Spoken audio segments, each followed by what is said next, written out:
अगर आप भी चाहते हैं धमाका म्यूजिक वीडियो सबसे पहले आप तक पहुंचे तो हमारे लाल बटन दबाकर चैनल को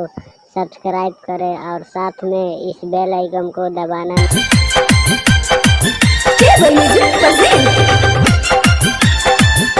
आप सुन रहे हैं अवधेश प्रेमी को। दौड़ा ना उठाई चल देवरू घाटे पर, दौड़ा ना उठाई चल देवरू घाटे पर, दौड़ा ना उठाई हो हई कोसिया ना उठाई चल देवरू घाटे पर, दौड़ा ना उठाई चल देवरू घाटे पर, दौड़ा ना उठाई हो हई कोसिया ना उठाई चल देवरू घाटे पर, दौड़ा ना उठाई चल देवरू घाटे पर।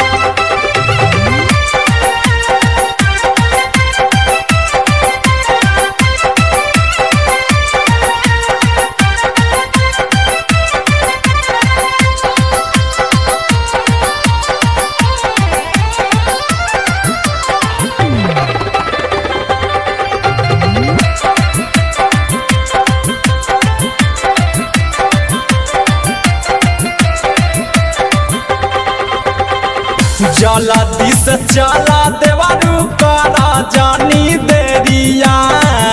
धीरे धीरे भइल जाता यार घर के बेरिया, जल्दी से चला देवरू कर जानी देरिया, धीरे धीरे भइल जाता यार घर के बेरिया, जीटा पुटा करही में जीटा पुटा करही में बेरी होई जाई चल देवरू घाटे पर, दौड़ा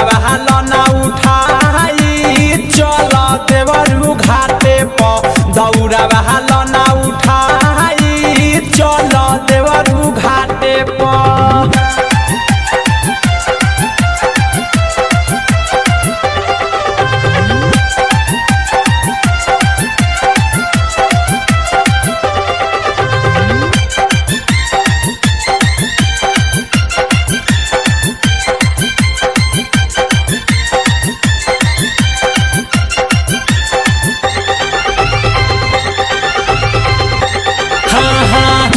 दौड़ा उठा ला देवरू बन जा कहरिया, छठी माई के कृपा से मिली है नौकरिया,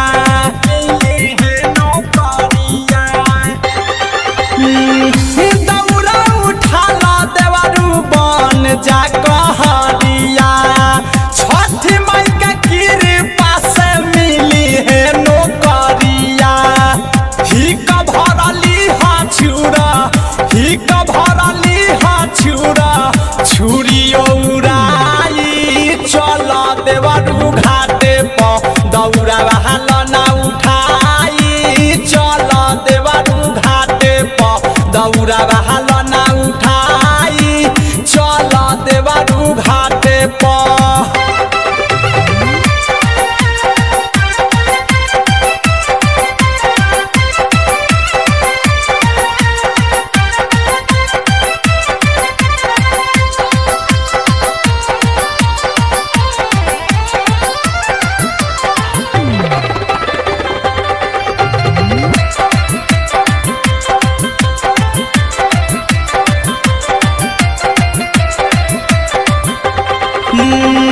छठी माई सब दिहली बाना कवनो कमी,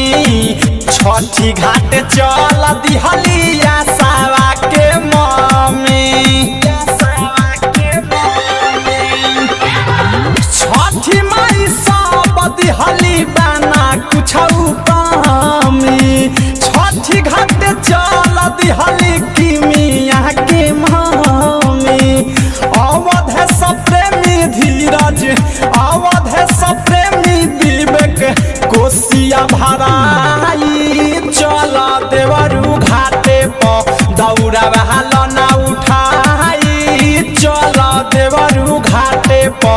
दौड़ा वाला ना उठाई चल देवरू घाटे पर। सावन डिजिटल रिकॉर्डिंग स्टूडियो चिरई।